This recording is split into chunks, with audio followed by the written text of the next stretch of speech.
오늘 함께 나누실 말씀은 갈라디아서 4장 6절 말씀입니다. 제가 하나님의 말씀을 봉독하겠습니다.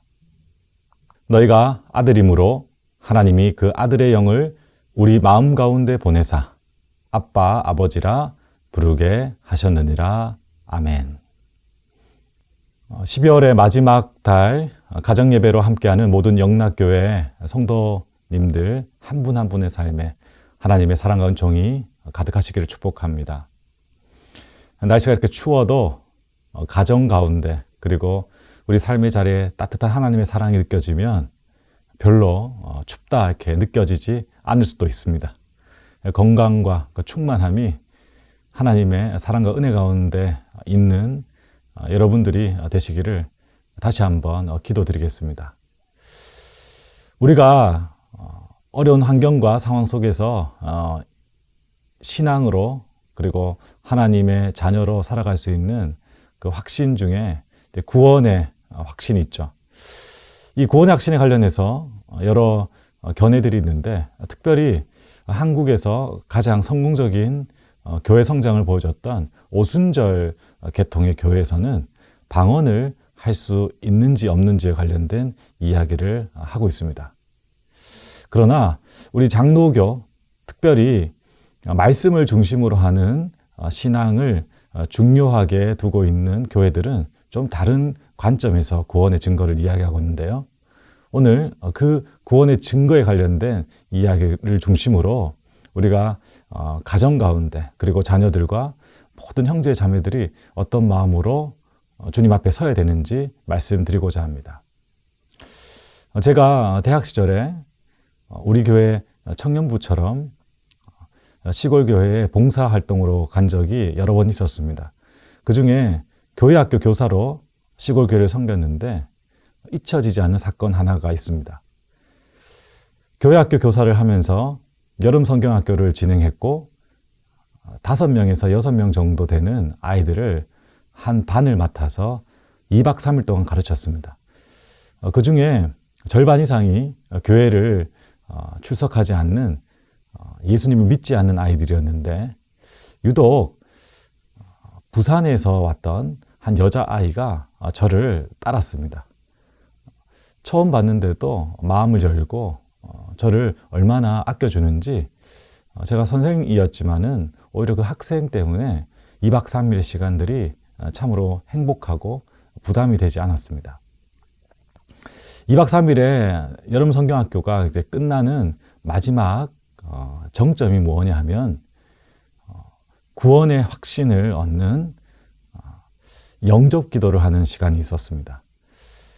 제가 맡은 5명에서 6명, 그 아이들에게 한 명 한 명에게 간략한 복음을 제시하고 영접 기도를 하도록 초청을 했는데 우리 반에서 한 명이 끝까지 그 영접 기도를 하지 않는 것이었습니다. 그런데 그 영접 기도를 하지 않는 친구가 누구냐 하면 앞서 말씀드렸던 부산에서 왔던 저를 너무 사랑해주고 잘 따라주었던 그 여자아이였어요. 마지막 헤어지는 때에 그 친구가 외할머니 집에 방학 동안 잠시 온 것이었는데 그 집에 데려다주고 갈 때 저 멀리서 선생님 너무 실망하지 마세요. 저 그래도 언젠가는 교회 갈게요. 이렇게 이야기하면서 손을 흔들었습니다. 그때 마음속에 너무 예쁘고 그리고 사랑했던 학생이 영접 기도를 하지 않은 것에 대한 큰 아쉬움도 있었지만은 마음속에 그리고 지금도 목회를 하면서 느껴지는 확신이 있는데 그것은 무엇이냐?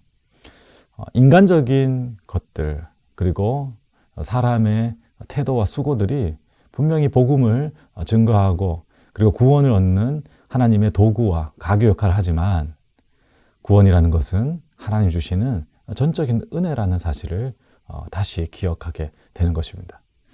그렇게 봤을 때 구원의 증거가 무엇이냐라는 것은 다시 이야기하면 하나님께서 주시는 전적인 은혜인데 이것은 하나님을 살아계신 존재 그리고 한 대상으로 분명하게 이해하는 이해가 있다는 것, 이것이 구원의 증거라고 할 수 있습니다. 특별히 오늘 본문 말씀에서 하나님을 어떻게 이해하느냐? 아빠, 아버지라고 말할 수 있을 때 우리는 그가 진실로 구원받은 자이며 하나님의 자녀가 되었다라고 알 수 있는 것입니다. 제가 이제 상담을 하거나 그리고 교구 사역에서 나이가 많이 드신 권사님들 그리고 또 성도님들, 집사님들, 장로님들 만나 뵐 때 간혹 가다가 참 안타깝게 정신적인 충격을 받거나 초기 치매 현상이 오시는 분들을 뵐 때가 있습니다. 그런데 그분과 상담을 할 때 그분들이 공통적으로 고백하는 이야기들이 있는데 그것이 무엇이냐 하면 하나님을 두려워하면서 자신의 젊은 시절에 지었던 죄들을 저 앞에서 고해성사하는 것입니다.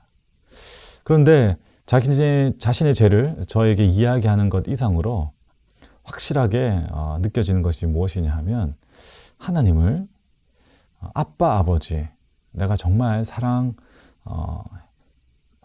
또 내가 이미 사랑받았던 그런 대상으로 이해하지 않고 심판자, 그리고 나의 죄를 정확하게 기억하는 마치 경찰과 검찰과 같은 그런 대상으로 이해하고 있다는 것이죠.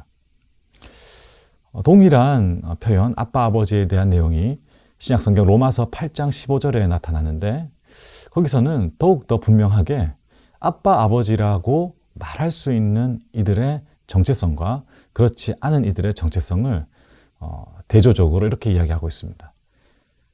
하나님을 아버지라고 부를 수 있는, 다시 말하면 구원을 받은 성도는 양자의 영을 받은 이기 때문에 아빠, 아버지라 할 수 있고, 그렇지 않은 이들은 두려움의 종의 영을 가졌기 때문에 하나님을 아버지라고 말할 수 없다라고 이야기하고 있습니다. 우리가 오늘 말씀처럼 너희가 아들이므로 그 아들의 영을 우리 마음 가운데 보내서 아빠, 아버지라고 부르게 하셨던 것. 여러분, 이것은 정말 하나님의 은혜가 아닐 수가 없는 것이죠. 우리가 삶을 살아가면서 이 구원의 증거를 다른 데서 얻는 것이 아니라 우리 심령 가운데, 우리 마음속 깊은 곳에서 하나님을 믿는 믿음들이 생각과 말 속에서 이렇게 드러나야 되는 것입니다. 신약성경 요한복음 1장 12절에서 13절은 이렇게 이야기합니다. 영접하는 자, 곧 그 이름을 믿는 자들에게는 하나님의 자녀가 되는 권세를 주셨으니 이는 혈통으로나 육정으로나 사람의 뜻으로 나지 아니하고 오직 하나님께로부터 난 자들이니라. 아멘. 사람의 뜻, 사람의 방법, 사람의 마음, 정서, 이게 아니라 하나님께로부터 난 자들은 하나님을 영접하게 되고 그 이름을 믿게 되고, 그래서 하나님의 자녀가 되는 권세로 인하여서 아빠, 아버지라고 이야기할 수 있게 되는 것이죠. 하나님의 자녀가 되는 확신, 하나님의 사랑에 대한 전적인 신뢰, 그리고 어떤 상황 속에서도 다시 일어날 수 있는 용기, 이것이야말로 구원을 받은 이들의 가장 분명한 증거이며 내가 구원받았다는 확신을 할 수 있는 하나님의 초대임을 여러분 기억하시기를 바랍니다. 여러분의 자녀들에게, 그리고 여러분 자신이, 그리고 여러분 구성원 한 분 한 분 진실로 하나님은 아버지십니다.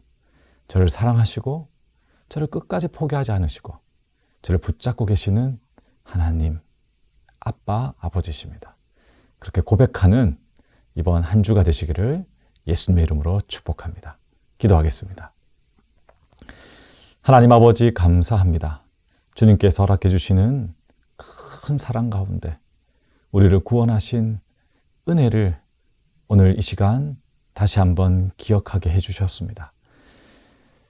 어떤 여러 증거들, 그리고 현상들, 우리의 삶의 양상이 아니라 입술에서 고백되어지는 하나님에 대한 이해, 아빠, 아버지, 나를 사랑하시는 분, 나를 의지하게 하셔서 우리 인생을 아름답게 완성해 가시는 놀라운 그 하나님을 우리가 고백할 때에 구원받은 하나님의 자녀로 교회의 권속으로 저희들이 이렇게 살아가고 있음을 다시 한번 기억하게 하셨습니다. 주님, 우리 영락교회 모든 성도들, 자녀들과 그리고 부모님, 그리고 나 자신 하나님을 아버지라고 믿고 그리고 그 고백들 가운데 확신과 충만함으로 승리할 수 있도록 인도하여 주시옵소서. 날씨가 많이 추워졌습니다.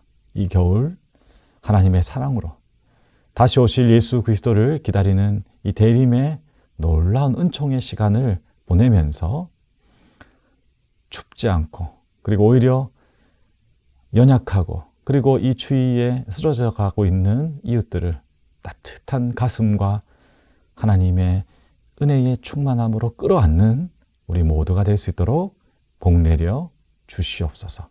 주님께서 우리를 사랑하시고 또 여전히 그리고 영원히 아빠, 아버지로 계실 줄 믿고 감사하며 우리 주 예수님의 이름으로 기도드립니다.